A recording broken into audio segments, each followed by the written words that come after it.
Welcome, everybody. We're thrilled to have Peder Norby, current City Carlsbad Council member, with us. He's a resident of Carlsbad for 38 years. He has an Energy Excellence Award from the Center for Sustainable Energy. He has a County of San Diego Sustainability Award. He has been a consultant to Arcimoto. For those of you who don't know, that's a fun three-wheel all-electric vehicle.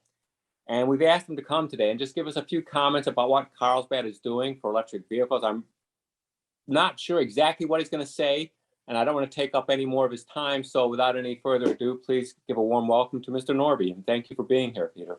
Thank you, Simon. All right, let's get started. So first of all, my name is Peder Norby. As Simon mentioned, I'm a Carlsbad City Council member. I'm also currently a community advisory committee member of SDG&E, and we advise the president of SDG&E, Carolyn Wynn. Formerly, I was a County of San Diego Planning Commissioner for 8 years. I'm also formerly, now that I'm a council member, a consultant for about 6 different municipalities, the 2 local ones being Encinitas for 21 years and the city of Carlsbad for 4 years. And that's on rail planning, Highway 101 corridor, emissions with climate action plans, as well as the transition to EVs. I'm a former EV consultant with Sempra Energy, also before I took my post as council member. And that's an interesting, a lot of my environmental friends asked me what the heck I was doing.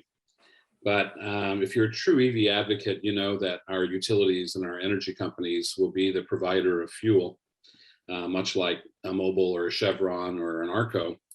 And these are 130-year-old companies that are very, very slow to change. And so to bring them into the kind of transportation world, it's just been a joy and an honor to work with these very slow, large behemoths to develop new plans and programs.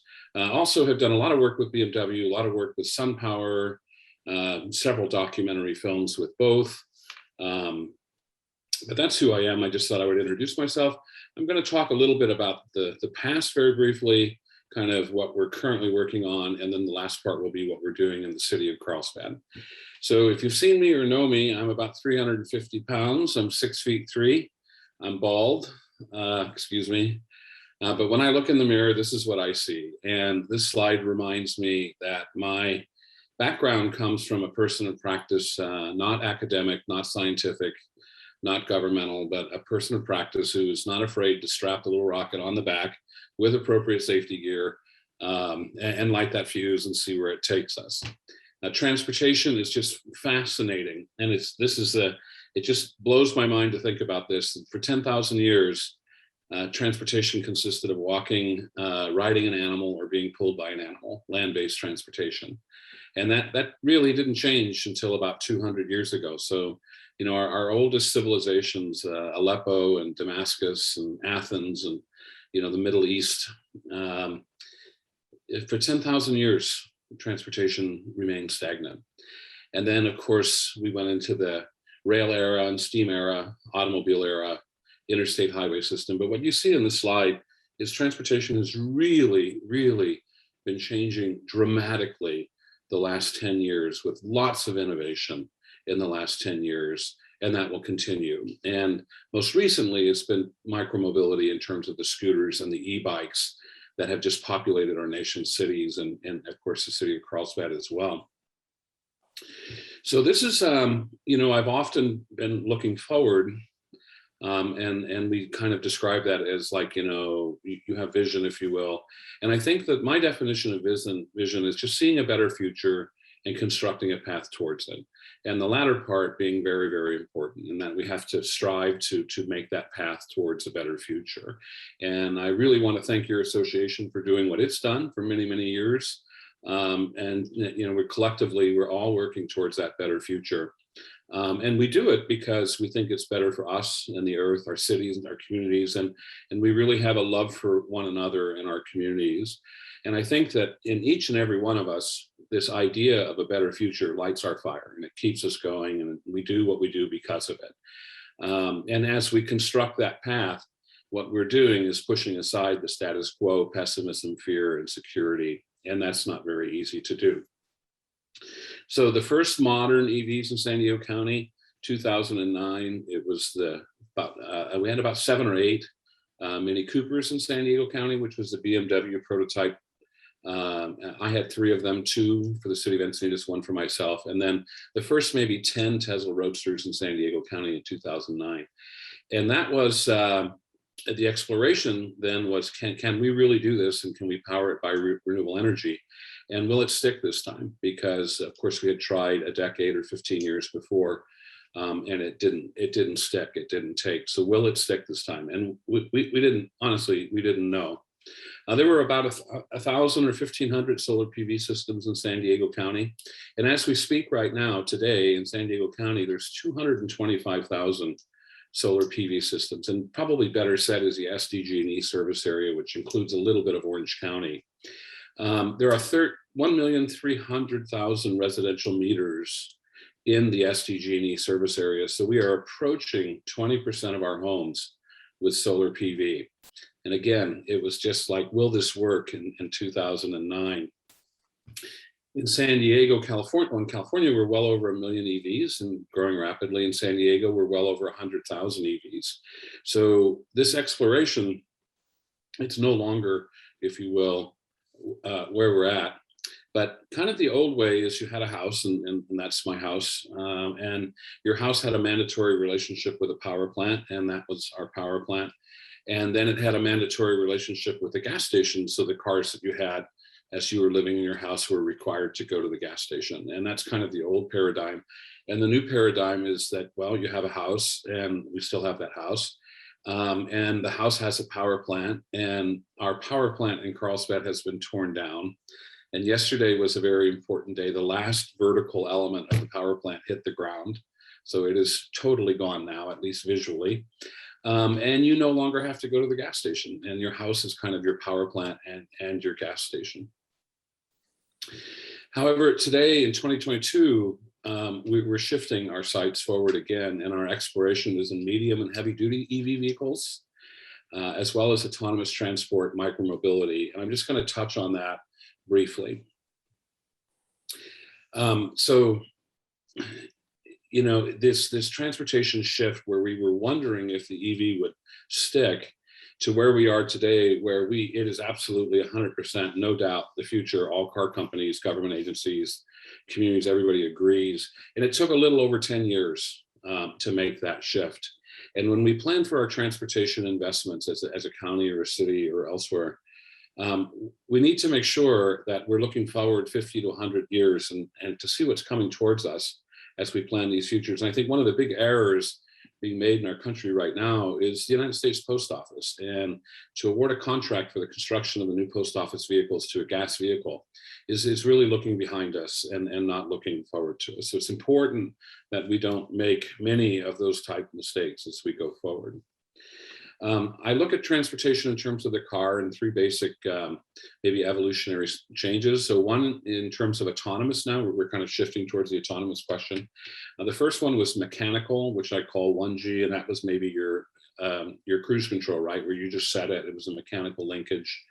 And then 2010 or thereabouts, our cars started getting sentient. So we started having all kinds of sensors.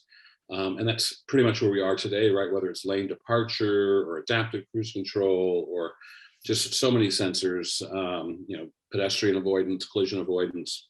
And we're shifting now, and I call that 3G, and we're shifting now in 2025 to communicative. And that's when we all start talking to each other in terms of our vehicles to vehicles, vehicles to buildings, and we start communicating. And that shouldn't be scary to anybody. It's no different than our early days of the internet when we made a linkage to get on the internet. Today we don't even think about it as we communicate to each other. So on autonomous transportation, it is aspirational. We think it might be here in 5 years to 20 years, but really, how close are we? And of course, there are 3 or 4 competing technologies, and I'm only going to focus in on one today, and that is Cruise. And Cruise is a GM, Walmart, Microsoft, Honda conglomeration. Their prototype project is in San Francisco. They've received 5 of the required 6 permits from government agencies, and they're expecting to receive their final operating permit from the CPUC this year, hopefully in mid-2022. And why that's important is Cruise has $12 billion of private funding from these four entities primarily that I mentioned. I have been in contact and working with Cruise in my capacity in Carlsbad, and Cruise has said that they have access to over $100 billion as they transition from aspirational to operational. And that moment is right now. It's this year in 2022, maybe 2023 if things slips. So it's kind of like, you take the ocean transport liner across the Pacific Ocean, and we're shifting to the day where you can go into an airport and buy a ticket for an airplane to go transatlantic or transpacific. And we are at that kind of precipice in history where we are ready to transition to actually putting this into operational. And that should happen within the next year. That's how close we are. And then the preparations for Cruise to just go massive and quickly into our major cities and regions. And San Diego will be one of them.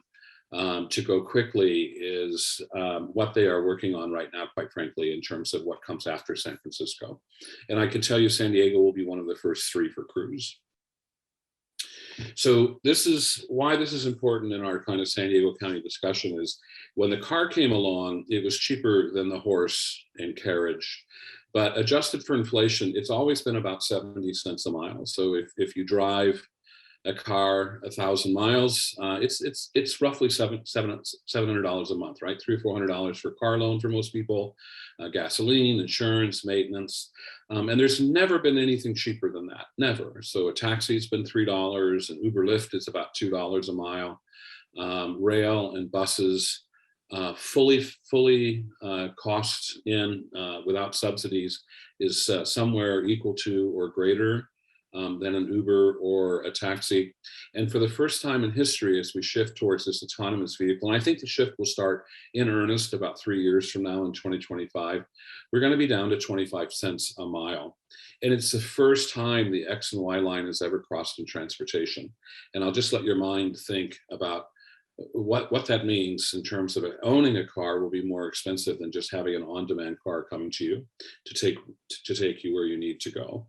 It's amazing, amazing time. Micromobility, I mentioned, and Simon mentioned Arcimoto.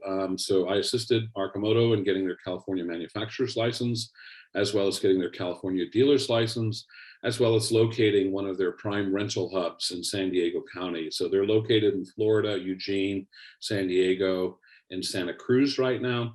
And they're in the old Daimler Cartago building on 10th Avenue. And so thank you to Daimler and Cartago. They put in about $200,000 worth of electric infrastructure to charge all their vehicles. And then they left San Diego County and the building was vacant for a few years, and Arcimoto has inherited all that great electric infrastructure.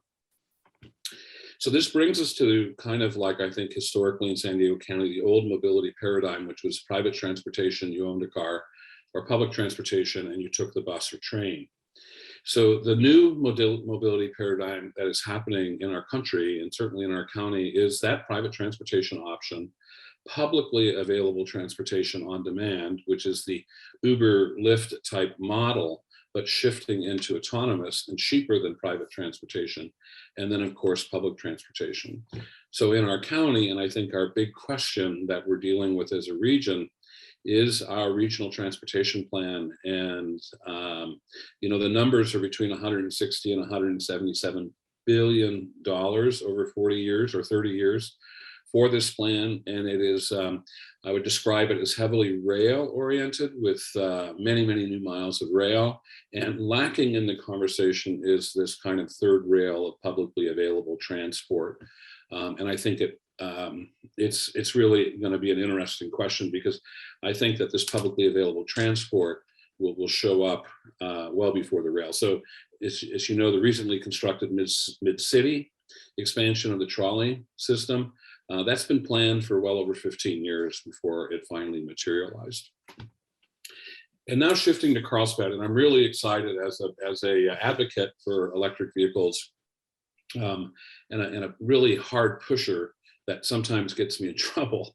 I'm really excited about what we're doing in Carlsbad. And so the first question, I think, is why. And this is our GHG emissions in our city. It's not unlike the city of San Diego or the state of California, but fully half of our emissions come from our transportation sector. And so my focus is 100% on that 50% emissions from our transportation focus. Also of note, when we say use 100% of renewable energy for our electric grid or a building grid, if we say that we're currently at a 40% renewable energy rate, well, the delta between that, it will save us about 550 pounds of emissions per megawatt hour of 100% renewable energy. But if we shift transportation from just our existing kind of 40% renewable energy away from gasoline to electricity, same megawatt of electricity, the savings is over 3,000 pounds of emissions. So it's a little bit like getting 6 apples for the price of 1 apple, right? Our savings are 6 times more on emissions for every dollar government spends on transportation as it is for buildings. So some very simple basic steps that we put in place in the last 4 or 5 years is Carlsbad. We worked for over a year. I consulted for the city of Carlsbad for 5 years and 4 years, excuse me. And this is one of my areas that I work with the city on. And we decided that our obligation, our societal obligation, was to provide public EV structure charging at all of our buildings and all of our property parks that we own, as well as to provide EV charging for our employees. It is not our plan or our obligation to provide charging, either high speed or level 2 charging for society, if you will. We are working on our buildings, our properties, and our employees. That's our obligation, and that's what we're doing. In January of this year, I'm excited to say that we signed a contract that's well over $1 million, but our first we have about $150,000 in an existing fund, and then this was to appropriate another $100,000 for the fund. But we are installing our first 2 high power chargers for our fleet, and that is for medium and heavy duty vehicles, not for our light vehicles, but for medium and heavy duty vehicles. We will be installing the first 2, and get this, we're make ready for the next 24. So our electric infrastructure, our trenching will eventually, it will be done first, but eventually we'll be putting a total of 24 chargers in there in 3 different locations, beginning in our fleet vehicle location right now. So the first 2 are coming this year, and we have funded that. And why that's important, and getting back to my work with Sempra, as you know, as electric vehicle enthusiasts, you know the EV time of use rates, especially EV time of use rate 5 or EV TOU 5, where you can drive, it's 10 cents a kilowatt hour, and we all use about, somewhere between 3 and 4 miles per kilowatt hour. So for 7 to 8 kilowatts, you can drive the equivalent of a gallon of gasoline. And that just simply means that it's somewhere under $1 a gallon equivalent for electric vehicles. But up until about a year and a half ago, there was no high power rate structure. And this is because of demand charges and this old legacy 130-year-old way of delivering high power to our buildings. But we have changed that, not very easily, but we have changed that. And so what's really interesting now is that these chargers that we're putting in to power our medium and heavy duty vehicles in the city of Carlsbad, as you can see, peak hour is only 5 hours, 4 to 9. It's 18 cents a kilowatt hour, but everywhere else off peak and super off peak, the other 20 hours a day, let's say, it's only 10 or 11 cents a kilowatt hour, or 10 to 12 cents a kilowatt hour. And we're really, really excited about that.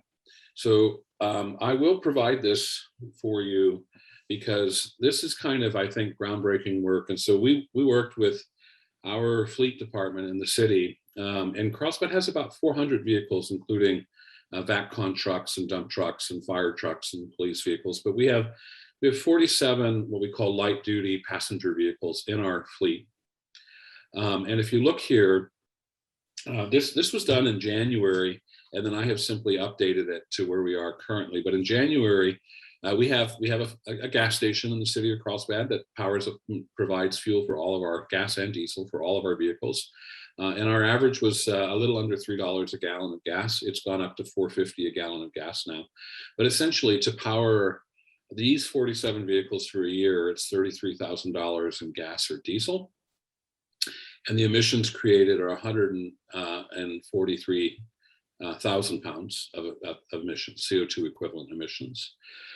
All right, if we do this from the grid, so as we shift to electric, we know our rate is 12 cents. And the cost to power these 47 vehicles for the year goes from $33,000 to $4,732.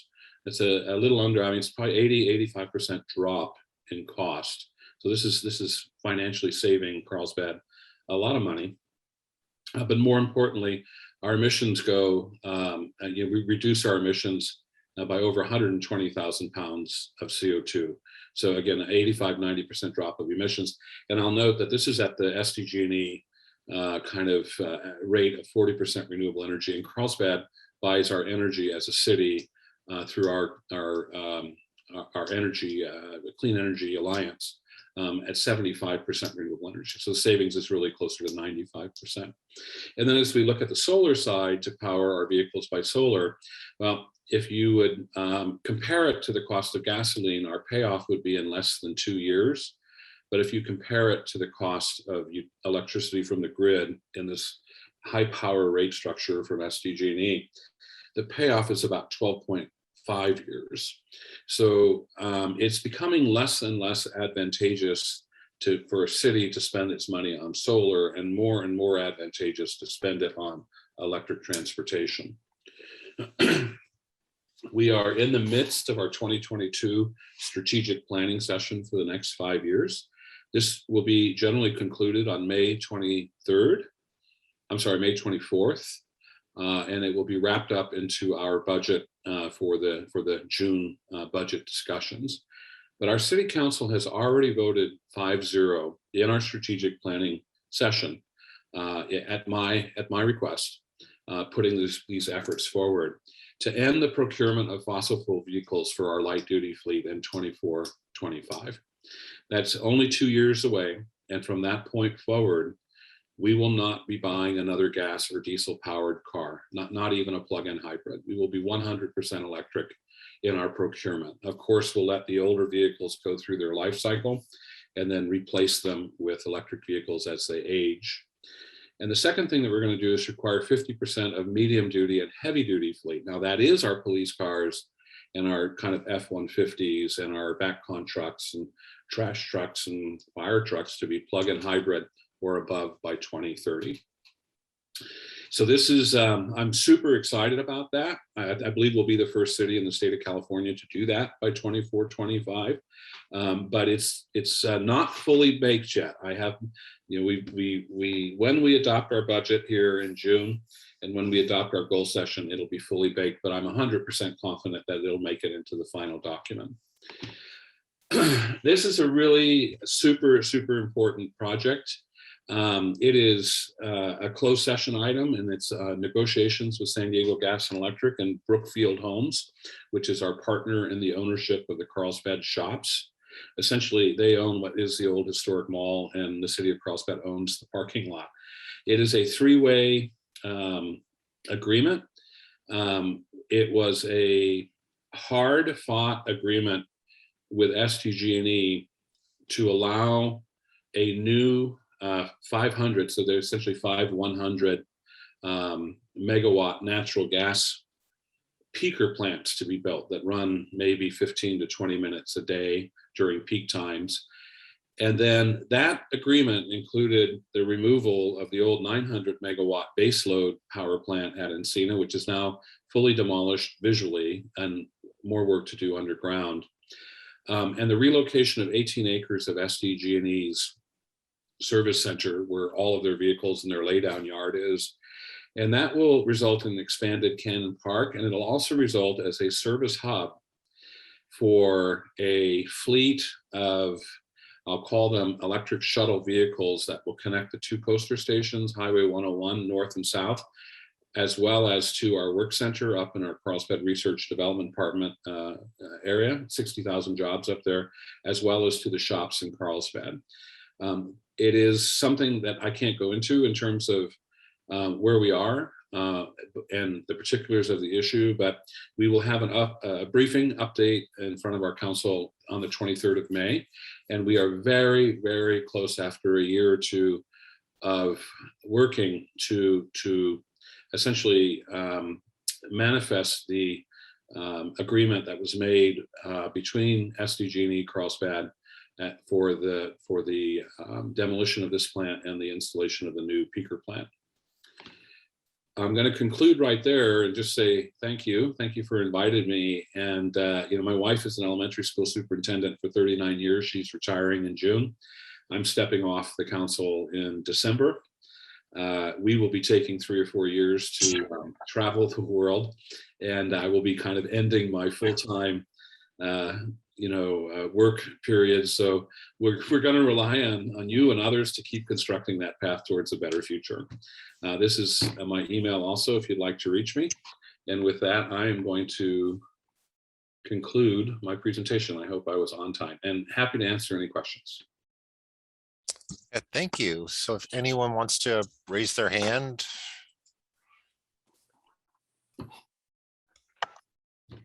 This is Simon. I have a question, if I may.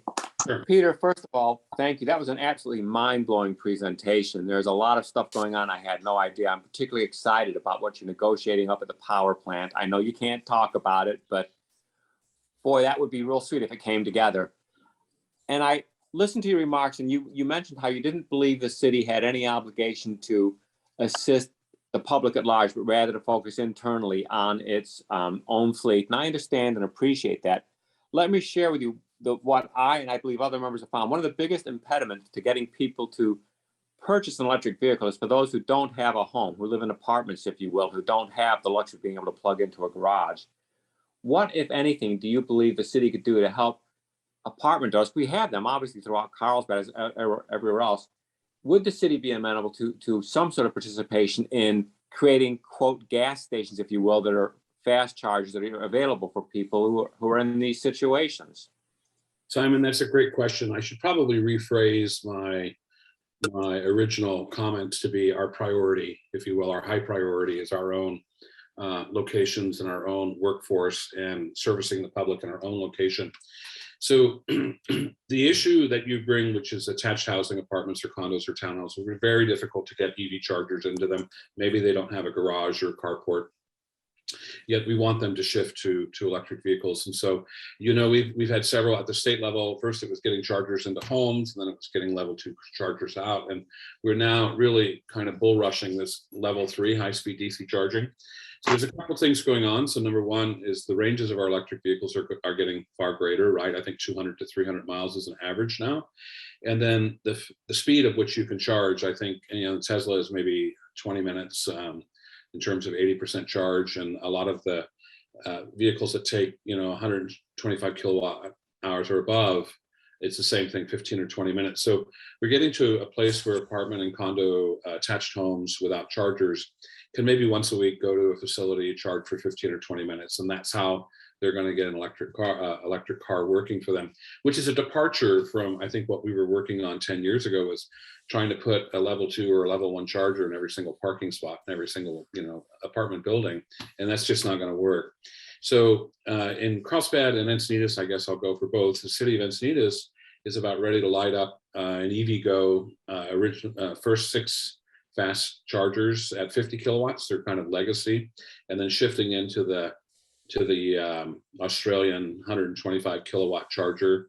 That is just waiting for a transformer to be set by SDG&E. That's on city property. So that's one way cities can participate, is take a look at maybe our brownfield sites or our underutilized sites and say, hey, is this a good location to put 8 or 9 chargers in?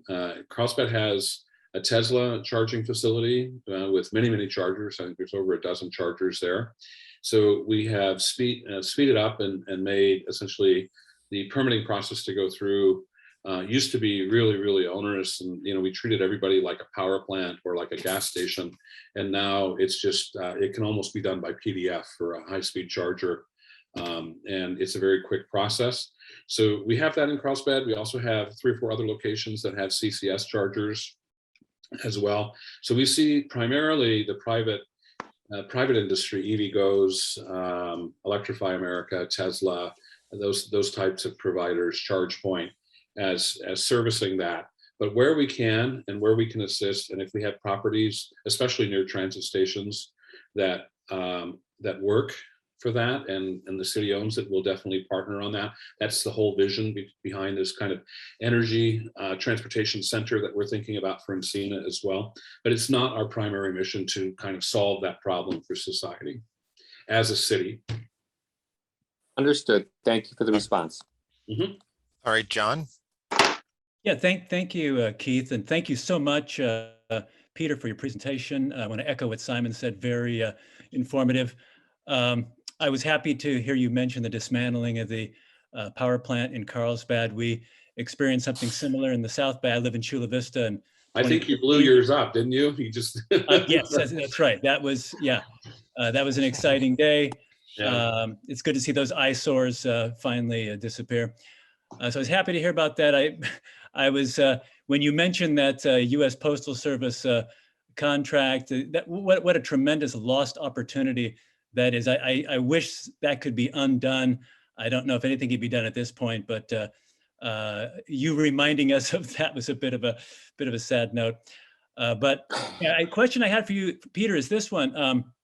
On one of your slides, you were talking about 50% of the fleet, the Carlsbad fleet, the medium and heavy duty fleet, you expect to be, or the plans are to electrify that by 2030. I was wondering, how many vehicles are we talking about? What kinds of vehicles?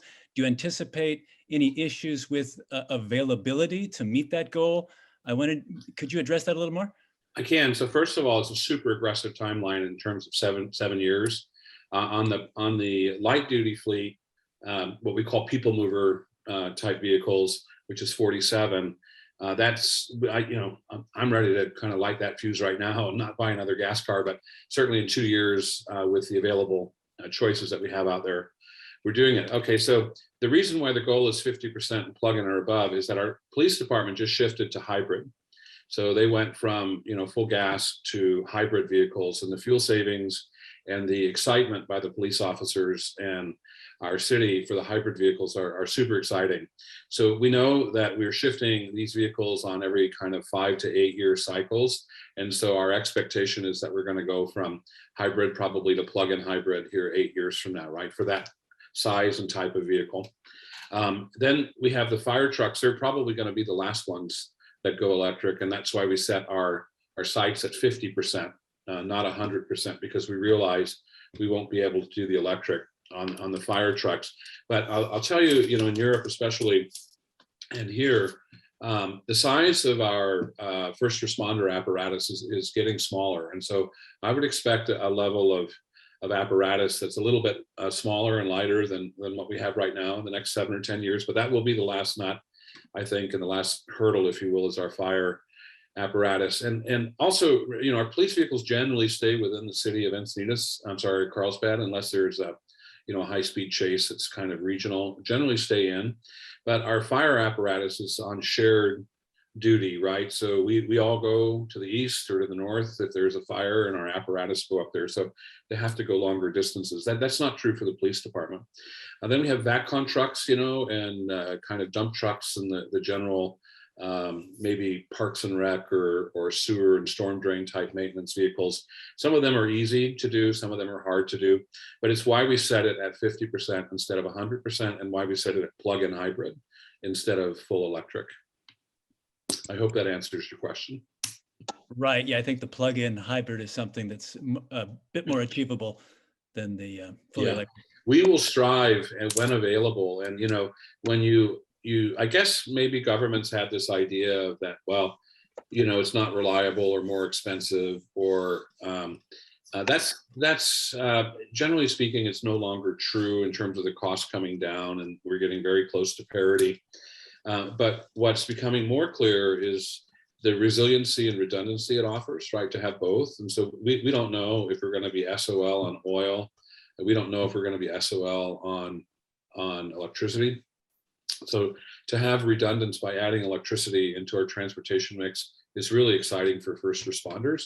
And we don't know what the emergency is. We don't know if it's an earthquake. We don't know if it's a huge train or tsunami or whatever we're facing. But the resiliency piece of adding electricity and transportation is super awesome. But when it becomes available, and if it becomes available quicker, we will absolutely jump on it, even if it's more expensive because of the fuel savings and, more importantly, the emission savings. The city really does care, and we're doing so many things in the city environmentally. Thankfully, it was hard for us to do before, I think, in terms of our political makeup, but now we're doing it, and I'm super excited about it. Thank you. You're welcome. Yeah, and I share the concern and comment about if we could undo that, but I just we're not quite there yet with energy storage, and hydro is way down because of drought, and so natural gas is still a part of the mix. I'm just really happy it's peaker in Carlsbad now, not base load. A lot cleaner in terms of the new technology. It doesn't require the once through water cooling anymore, so we don't need to impact our kind of aquatic environment.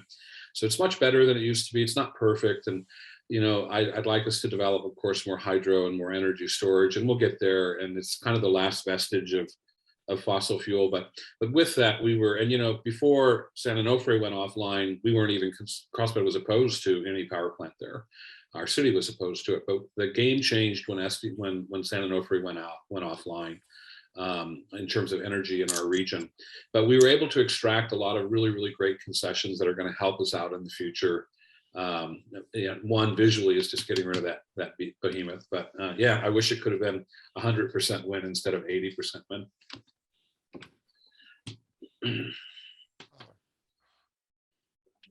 Yes, Victoria. Okay. There you go. It seems like at some point they would be able to switch out the battery packs. Is that crazy? In terms of Encina? Well, in terms of fire trucks and police cars and. Yeah, it's like this, I think what you're talking about is that swappable battery pack. It's being done on the scooter level very effectively all over the world. And car companies are still trying to do it. What was the Israeli company, Better Place, that was the first one to try and do it. It's more difficult than it looks, just to get everybody to play in the same sandbox, right? So the batteries are transferable to various makes. It's a little bit like cell phone chargers or EV bike chargers. They don't work well together. But I think in the public safety space, with fewer manufacturers, it may be possible. It may be possible to do that. Seems like a good idea. But I'm one of those people that moved to a place, and I'm in a condo that there is a separate garage, and it does have a roof. Is there any way to put per unit a solar panel just to? Yeah, so what you're dealing with there is HOA and kind of shared roofs, right? And shared ownership, if you will. You own whatever 1/100th of the HOA.